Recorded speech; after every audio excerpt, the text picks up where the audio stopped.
Joining me now is Gene Potts of Colossal Street Jam. They have a great new song called No Way to Live, and we'll talk about that and everything going on with his band, Colossal Street Jam. Gene, thanks for taking the time to chat with me today. Oh, I appreciate you having me on the show. This is awesome. Yeah, absolutely. So let's start off. You have a name like Colossal Street Jam right away. It sounds like you put that up on a marquee. It's like I kind of want to check out a Colossal Street Jam. Uh, how would you describe Colossal Street Jam? It's exactly what it is, what it sounds like. When we first got together, we're all influenced by so many different things, but mostly 70s classic rock, but all different genres of it. So we got together and we just started playing together, and it just turned into this mashup of different genres, but that 70s influence straight through it. So yeah, that's where the name came from. And our good friend John DiMaggio, who's the voice of Bender on Futurama, he actually came up with the band name. Oh my gosh. Wow, that's great. Yeah, he saw us at practice one night and said, "You guys are like one big Colossal Street Jam." And then we're like, "Oh man, that's a good name." So, I love the idea that your band was named by Bender from Futurama. I know, it's great, right? You never know what you're going to get when you chat with someone, and I did not have that on my bingo card, Gene. So yeah, well, we haven't really put that out there too much. Like I said, Johnny's a friend, so in some interviews I put it out there, but yeah, he's always been a big supporter of ours, and we've been friends with Johnny for 35 years. Oh, well, that's great to hear. So let's talk a little bit about how the band kind of gets together. You're talking about the 70s influence, and in the song we're talking about, which our audio audience will get to hear that song on the way out after our conversation. But No Way to Live, the first thing I thought as the song starts is like, oh, that's like a, Ted Nugent Stranglehold kind of opening. Not that it sounds exactly like it, but you know what I mean? It has that kind of like feel to it. So yeah, the 70s is definitely all over this. Yeah, we're huge Grand Funk Railroad fans and Deep Purple and Bad Company. And so, those type of influences show in a lot of the music that we have. Yeah, no, absolutely. And so you're saying that obviously the band's been around that long. If so, you're in the Asbury Park area, from what I understand from the notes, right? Yeah, correct. Yeah, I live about 8 miles from Asbury Park right now. Well, I've got a really good friend who's lived all over that part of New Jersey, and that's why for our visual audience, you'll see that our little backdrop is the Stone Pony. I usually use the Whiskey A Go Go, but when I read that in your notes, I was like, you know what? Let me find a nice stock photo to keep it local. Talk about the music scene there. Obviously, Asbury Park music, people are immediately going to think about Springsteen and the E Street Band, obviously Southside Johnny, but just sort of growing, or not even growing up, but the band sort of forming around there. What are some of the music that you're exposed to by being in that area that it sort of makes for a unique feel for what's happening there? Yeah, you get the comparisons of Springsteen and Southside Johnny once people think of Asbury Park or the Stone Pony, but there is such an eclectic music scene here. Everything from metal bands right down to country bands, and it's a little Nashville here, or a little Austin. It's a small area, but there's a lot of venues, and there's a lot of musicians in this area. There's a lot of good bands, a lot of really good bands. And we've been in the scene for quite a while. We were the house band at the Stone Pony for a year and a half on Sunday nights when I was 18 years old. Oh, wow. So, yeah, that was the beginning of what Colossal Street Jam was. Me, Sal, and Tony, the original members. We had a different drummer, different keyboard player, and we would go and just play covers. And it was great. The Pony's a great place to play. It's grown so much over the years. It used to be just a venue where you could put 800, 900 people in there. Now they have a summer stage where they have 5,000 people outside, and you get some really big acts. We played with the Black Crowes there last year. So, that must have been great. Yeah. Yeah. It's a great venue. And there's so many venues around that area that are really cool. Yeah, again, I had a really good friend who's lived down in that part of New Jersey forever. I've lived in LA for 20 years, but when I visit with him, I remember just a phenomenal venue that I understand is closed. There's a place called Trade Winds down there, down near the shore, right? Yeah, that's in Seabright. That was in Seabright, New Jersey. Right. No, that's in Seabright, but I remember that was one of those things where it was just like it was very casual. I think We were probably seeing like Soul Asylum or something, and just Yeah, way off on the side is John Bon Jovi. And then you figure like everybody sees him so much, nobody was bothering him. They're like, oh yeah, there right. he is again. You know what I mean? They're just like, Well, oh yeah, there's John. yeah, the trade winds. I lived across the street from the trade winds for 3 years, so I would Oh literally wow, just walk across. It by day, it was a beach club. At yeah, night, every night of the week in the summertime, there was a cover band in there, like the biggest cover bands in the area. And then they would have shows. I saw yeah. Kimzet's there. I saw David Lee Roth there. I saw the Black Crowes there. We opened up for the Screaming Cheetah Wheelies there. It was just a great, great venue. Right now, it is about 12 mansions on the beach. That's what it is. Of course, that's what it is. Yeah. Yeah, and obviously, you know, the closer you get to the beach, the more you're going to kind of lean into the sort of the cover band aspect of it. You know, I used to try to get down there for like the summer kickoff at a place in Point Pleasant called Jenks, and yeah, Yeah. there'd be like 5, 6 bands, and it would like kind of spill out onto the beach. It was usually in like April, but everybody like wanted summer to start so badly. They're like, yeah, it doesn't matter that it's cold, you know. Yeah. It's just Always Memorial Day weekend. It's always yeah. the Friday Memorial Day weekend. I am literally within walking distance of Oh, that's funny. Jenkinson's. I live like a couple miles away. So yeah, I'm in between that Asbury area and the Point Pleasant area. Right. Yeah, and it's just you know, the music was always so prevalent because even as a kid, you know, my family, we used to go to Long Beach Island and up to Seaside and stuff. It just like the not even I'm not even talking about live music. Just music is so loud all the time. You know, you Mhm. can't get away from music when you're out on the boardwalk, any of those places, and you know, it's a very different sort of layout when you go anywhere else. You know, plenty of other beach communities like in LA where I live now. It doesn't have that feel at all. So it's great. So you guys play a lot, I assume, around the area. But being the house band for the Stone Pony, you said you did that when you were 18. I That was must like have been 18, yeah, 18, 19 years old. that must have been like, you know, that's like the equivalent of like a trade school, a college, you know, just Yeah. all rolled into one, just sitting there. What were some of the most unique experiences from just being there every week at the Stone Pony? We could pull anything off. We would do a Allman Brothers cover for a half an hour and people would just love it. It was always Nice. crowded. The Pony in its heyday was, when we came a little after, of course, the heyday was with Bruce and, you're Sure. talking 70s, 80s, we came after that. But because we were the house band for a short period of time, we got to open for everybody. Like we play with Bruce Dickinson of Iron Maiden. We never fit in with him, but we got to be on those shows because people got to see us every week and we would draw people to the shows.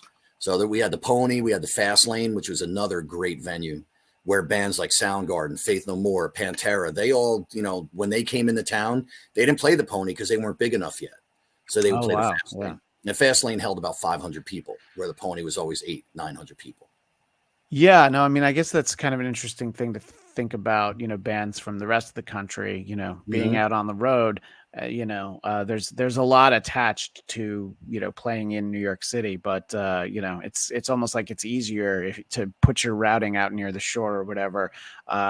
Further up north in New Jersey from where you are, I always loved a place in Hoboken called Maxwell's because it was so Yeah. small that the bands would have to walk through the audience to get to the stage and then walk back through the audience to get off the stage. And Right. I once saw a band called Rocket from the Crypt who they were just like, all right, so we're gonna pretend that we're leaving the stage. So they all kind of laid down and just were there, and then they jumped up for the encore.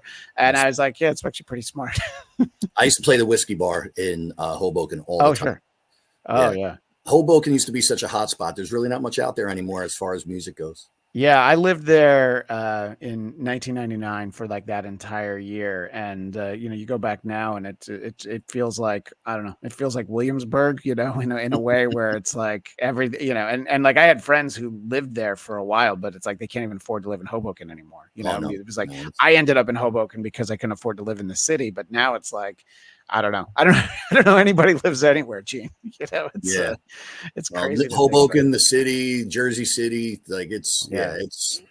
you got to be you got to be well off to be up in those areas these Yeah, days. but it's too bad because there was a kind of a great scene, you know. I Hmm. mean, Hoboken had all those bars. There was a great record store called Tunes that I think might actually still be there. I'm not sure, you know. And it's was such a small, compact little area, and you walk around, and obviously the layout's completely different on the shore. But that is kind of the fun of walking from one bar and then like you hear that band playing at Right. the other bar. It's like, well, I was gonna go home, but I now have a convenient excuse to head out and drink some more. And yeah, it seems like it's a great scene, but the sort of the obvious question is how how is it, being sort of the house band and being a regular there when not so much in the fall, but like in the middle of winter, I mean, I'll talk to, comedians who play, Uncle Vinny's in Point Pleasant, and Hmm. there's plenty of locals, but what's the different vibe when like all the, basically all the summer people go away? Well, you still get people that come out for the music for sure, Sure. for the area, and the bands that draw, they're going to draw their people. We've been lucky enough to have people come to see us all the time. So, we have a good fan base. So yeah, of course you're not going to get that walk-in traffic that you would get off the boardwalk, or if you're playing Yeah. somewhere down the beach. But there's still a good thriving scene in the wintertime for sure. So, Colossal Street Jam. Obviously, you guys have been at it for a while, and I Mhm. do really enjoy the new song. We're talking about in the beginning. No Way to Live. Now, there's a video that goes with it, and for our visual audience, it's one of the usual. They've heard me say it every time. Is we'll show it to you, but we can't listen because it's you can tell me right now, like, well, it's my song. Go ahead, and I'll still get like a strike from YouTube. But talk a little bit about putting this video together and then the song itself, No Way to Live. This video is actually done on the land of our keyboard Hammond organ player, Eric Safka. He has a full barn and studio and a couple acres. So we had done some videos before where we went into production studios. This one, we had the idea. No Way to Live was written before COVID, but it was Oh, written about just being down and out, people that we know that have been down and out. And then it just took on a life of its own as we recorded it and then got into the ideas for the video. More of about a veteran who's struggling. He's out on the road, living in a van, having people steal his stuff. It just that's what the video was about. And the song kind of leans that way. There's a line in there that says, "The tear in my coat is where my future goes," or I think that's what it says. But I'm just sticking off the top of my head. But it really is just about being down and out, and you can see in the video, and that's what we're portraying here. And then the band's in the studio. This is our studio, so we just decided to have our videographer, who's done a couple of our videos before, come down from Brooklyn and just spend a day or two with us and just get the footage. yeah, no, it's definitely yeah, the fact that you explained that there's a barn makes the it sort of makes it all it makes sense. There's obviously Mhm. the wood background, but it's very compact, but in a way that's probably great for rehearsing, playing. The sound's probably great in there, It's but big. It's actually huge. The oh, okay, barn can yeah. fit a tour bus in there. It's got a woodwork shop. It's got Oh an my god. artist shop. It's got a Hammond because Eric fixes Hammonds, and then the whole upstairs is the studio. It's Oh big. wow. Yeah. Yeah, So no, wow. That see that I didn't imagine it as a shack. I imagined it like a barn, but yeah, now mhm. it seems like it's like a whole complex that he's got out there. But Yeah. it definitely adds to a cool look, and this idea of no way to live, being sort of down and out, and until you said it, it's like now we're the further we get away from COVID, I didn't even think about it, but obviously sort of in that moment in time, I was definitely talking to a lot of musicians who had, in 2020, 2021 had songs that were kind of inspired by what was going on. Some of them were really good. Some of them were like, earnest and well-intentioned, Mhm. but, that didn't even come to mind when I heard this, but it makes sense that you're saying that the song had actually been written before that. So, Yeah. Yeah, the whole record was written in the studio. The record mhm. will be out in February through Fret Bar. We signed with Fret Bar Records, so they're going to release the whole album, and it's really it's not a concept record in any way at all. But if you put the songs together, it really kind of feels like, you know, somebody's journey through, you know, being alone, anxiety, depression, you know, struggling. So all the songs kind of lend towards that. And it just, I guess it was the mindset we were all in at the time. And, Yeah. you know, it's different. There's an instrumental on the record. There's a ballad on the record. There's some, we've got Lorenza Ponce. I don't, if you know who she is, violin player for the Dixie Chicks, Sheryl Crow. She played on, Who Said You Can't Go Home from Bon Jovi. She's playing on one song on the record. Anthony Kryzan of the Spin Doctors and his own original music. Anthony's fantastic. He's a good friend of ours. He plays on a song. So the album just crosses a lot of different genres of a 70s style band, but it really touches on more of, I wouldn't say happy themes. It's more of kind of like a down and out kind of feel for the record. Yeah, no, I mean, it obviously comes across in this song. And sorry, you said that the album will be out in February from Yes. Fret Bar Records, which is a great name for a record company. I have to admit, I hadn't heard of them until I went to the website that was in the notes for you. And I'm like, Fret Bar is a fantastic name. And Yeah. our visual audience sees their logo there right now. Yeah. And in terms of finding you specifically, the band, is it just is there a Colossal Street Jam website, social media? Mm-hmm. I want to make sure we get all that stuff in here. Yeah, our website is new and improved, and actually gave the thumbs up on the new website this morning. It's colossalstreetjam.com. We're on fretbarrecords.com, Facebook, Instagram, Twitter. As far as music, you can get our other albums. We have a record from 2016 called Living Free. We have EP 2018 called Just Take Hold. They're on all your streaming platforms, YouTube, you know, everywhere. Yeah. So there's the list of bands that you've shared the stages with. You mentioned some of them. It's fairly diverse, and it was interesting you mentioned Bruce Dickinson, because that was one that definitely stood out. But I mean, everything you mentioned, Screaming Cheetah Wheelies, Mark Farner, Grand Funk Railroad. But there's the Black Crows. Now, did you just like open for them? Did you get to interact with those guys at all? Did not get to interact whatsoever. And I was disappointed because I love Chris Robinson. Yeah. But I my feeling for that is probably it has nothing to do with, him being one of those guys that doesn't want to talk to the opener. It's probably just like, point me where I'm going and all that. I've heard really long interviews with him. He's got a great mind for music, and you want to talk about somebody whose musical taste is really expansive. I mean, he spent out in the desert near LA. They had a show called Power Trip, which was all these heavy metal and hard rock bands. Chris Robinson was just there all 3 days watching all the bands because he wanted to see Iron Maiden and Judas Priest and all that. And it's like, it's I was talking to I was talking to Frank Hannon from Tesla earlier this week about how a lot of times people get pigeonholed like, oh, you're a metalhead because you're in a metal band, and he's in a hard rock band, but he has a lot of stuff that's got a little bit more of a country sound. And I feel like most people aren't, there's going to be exceptions, of course. Like, I definitely had friends in high school that it was like, they like two bands and they wouldn't want to listen to anything else. But for the most part, I think people really like a little bit of everything. And, I mean, maybe not everybody likes, hip hop. And that's not kind of what I mean, but like, the different kinds of rock and, country, I think, is so different than when I was a kid that, you'll hear thinking of this because of Frank Hannon. He had a song that I was saying to him. It sounded like almost like country music.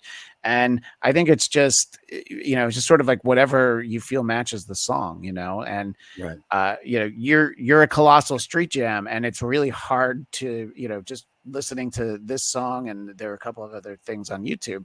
It's really hard to pigeonhole, but I think that's a good thing, to not be like, hey, you're this kind of band, Yeah. I think we lend towards the hard, the 70s harder rock, but we're all influenced by so many things. And it's funny that you talk about that, because I'm going to see Lorna Shore tonight.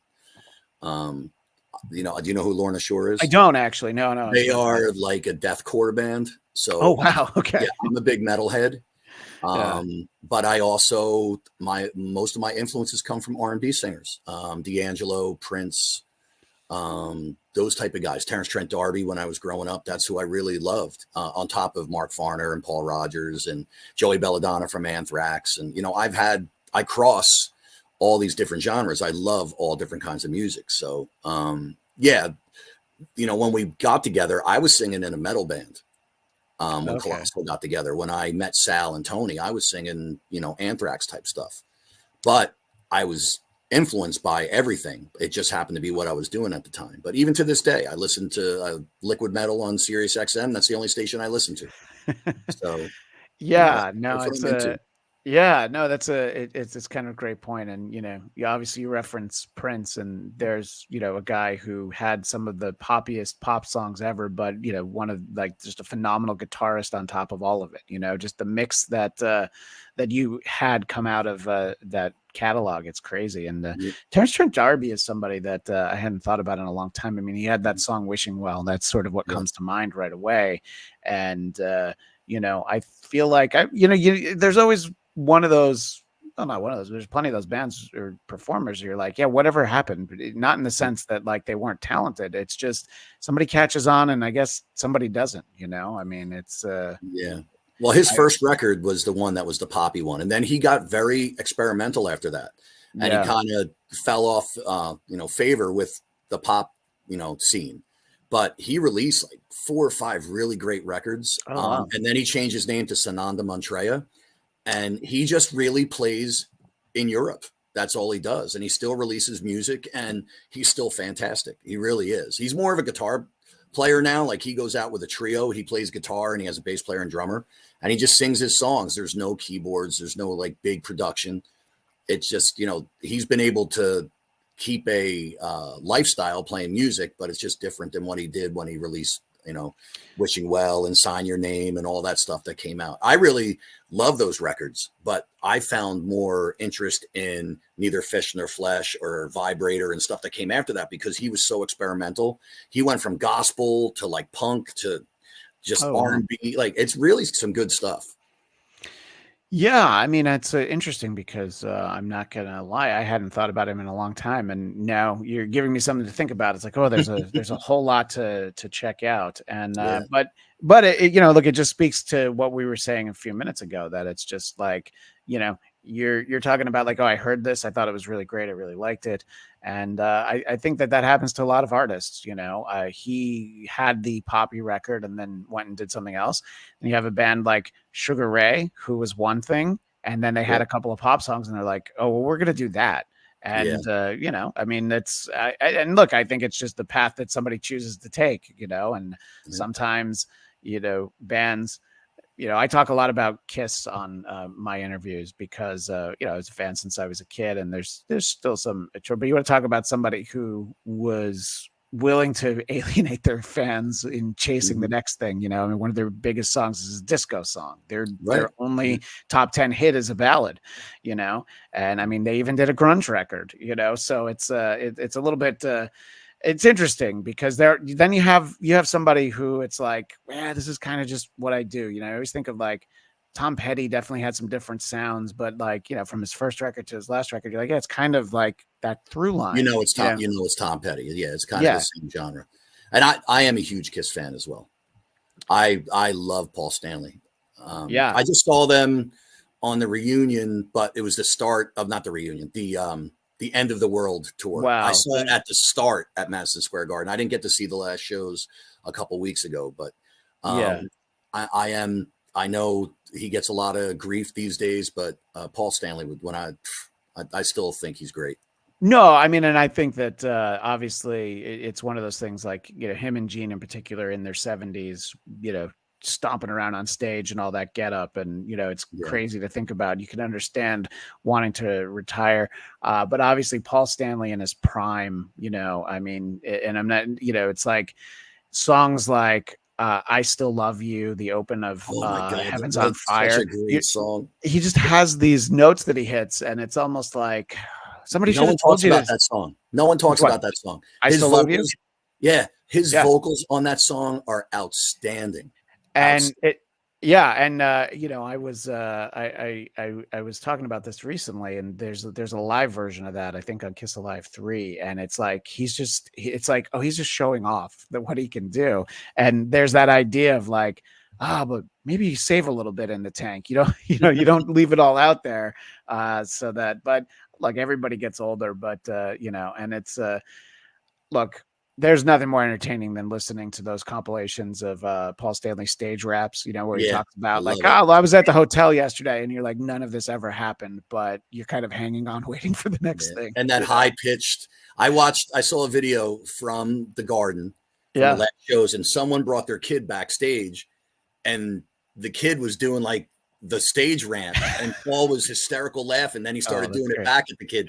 It was like 5 years old. It was Oh, hysterical. You got to that's look that up. hysterical. It was Oh it no, was I definitely want to see that. Yeah, I saw them. It's funny you're talking about the end of the road tour. I saw them like 5 times on the end of the road tour, going back to like 2019. They played the Hollywood Bowl in about a little bit like 6 weeks ago. So that was the last time I saw them. I'm not particularly interested in sort of the avatars going yeah, forward yeah, and me either. and all of that. I'm sort of like, it's like I'm intrigued by the mechanisms of it. Like, there was that Ronnie James Dio hologram that went around. I kind of like the idea of it, but at the same time, it's like, well, I don't know that I need it. Yeah. It's like I want to see how it works, but I don't want to pay $50 to $100 to see it. I just I'd like to walk by at, like, I don't know, like an expo somewhere where they're like, and check out how these Kiss holograms work. But anyway, so yeah, it's just fun to there's so many musicians that at some point Kiss enters the conversation. You talked about Anthrax and just how much those guys love Mm-hmm. Kiss. It's just, Yep.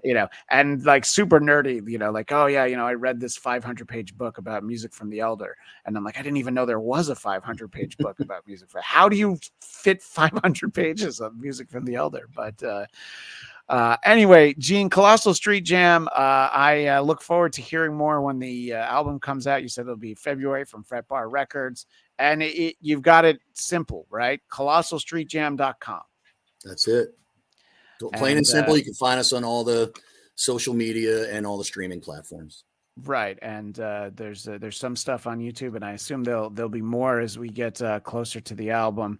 Yes. And well, Gene Potts, I really appreciate you taking the time, and I hope that you have a happy new year and that 2024 is a great year. You've got the album coming out, so it's going to be off to a great start. It sounds like to me. Yeah, I'm going to hit the road in March as well. So I'm waiting on those tour dates, March into April, and then we'll see where we go from there.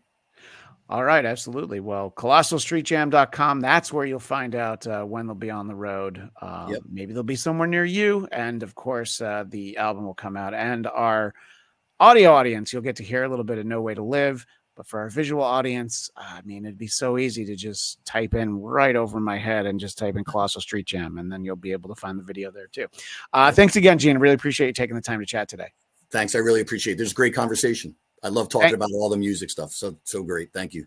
Oh, absolutely. It's always fun. It's always a high point of the day when I get to chat with somebody, and you never know where the conversation is going to take you. We talked about Kiss and Terrence Trent D'Arby, so That'll probably never happen again for you. No, I mean, talking about Bender from Futurama and Terrence Trent D'Arby. No, neither one of those were on the bingo card. Thanks again to Gene Potts.